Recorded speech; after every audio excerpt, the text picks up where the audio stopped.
গত রবিবার আমরা সপরিবারে চলে গেছিলাম হিজলিতে। তোমরা অনেকেই জানতে চেয়েছিলে দিদি হিজলিটা কোথায়।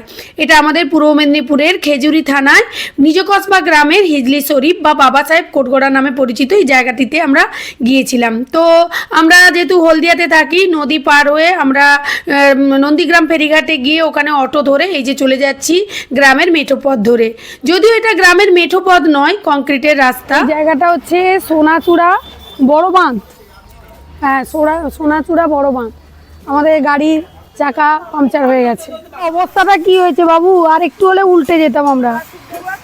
দেখো কি অবস্থা। প্রায় 45 মিনিট যাওয়ার পর সোনাচূড়া বড় বাঁধ বাজারের কাছে আমাদের গাড়িটি পাংচার হয়ে যায়।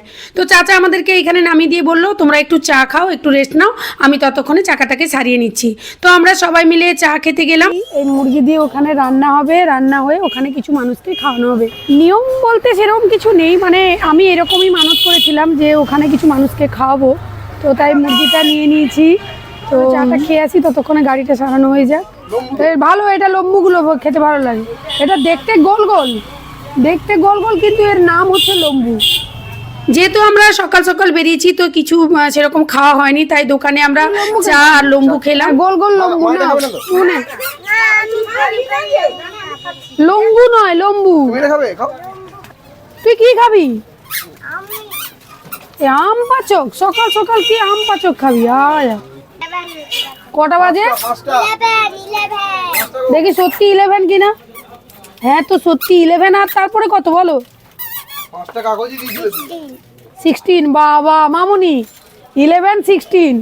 যেহেতু আমরা সকালবেলা বেরিয়েছি তাই আমরা কোনো টিফিন করিনি, কিন্তু ছেলে মেয়েকে টিফিন করিয়ে নিয়ে এসেছি। তো এখানে যেহেতু একটু সময় পেলাম তাই চা লম্বু খেয়ে নিলাম। কতক্ষণে যে পৌঁছাবো তার ঠিক নেই, চাকার এই অবস্থা। ওখানে গাড়ির ড্রাইভার তার পালিয়ে গেছে। এখানে বসে বসে খাবো বলে যে বাড়ি থেকে ছোলা আলু সেদ্ধ করে আনা হয়েছে। মুড়ি কোথায়? একলা একলা খেয়ে যাচ্ছে।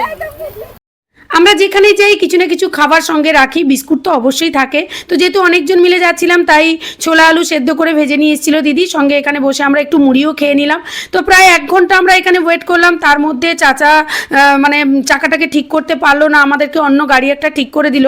তো চাচার মনটা খুব খারাপ হয়ে গেছিলো। আমাদেরও কিছু করার ছিল না, 1 ঘন্টা আমরা সময় দিয়েছি, তার মধ্যেও চাকাটা ঠিক হয়নি, কারণ চাচার যে চাকাটা ছিল ওটাও লিক ছিল নতুন। চাচা অনেক খুশি হয়ে আমাদেরকে এনেছিল, কিন্তু মাঝ রাস্তায় এরকম হবে আমরাও কি কেউ জানতাম? তো খারাপই লাগছিল, কিন্তু কিছু করার নেই, আমাদেরকে তো গন্তব্যস্থলে পৌঁছতেই হবে। তো এখন প্রায় বাজে 12:30, আমরা ওখানে পৌঁছতে প্রায় 1:30 বেজে গেছিলো। যাই হোক, এই ভিডিওর আরও অনেক অংশ আছে, সেগুলো আমি নেক্সট ভিডিওতে তোমাদের সঙ্গে শেয়ার করব।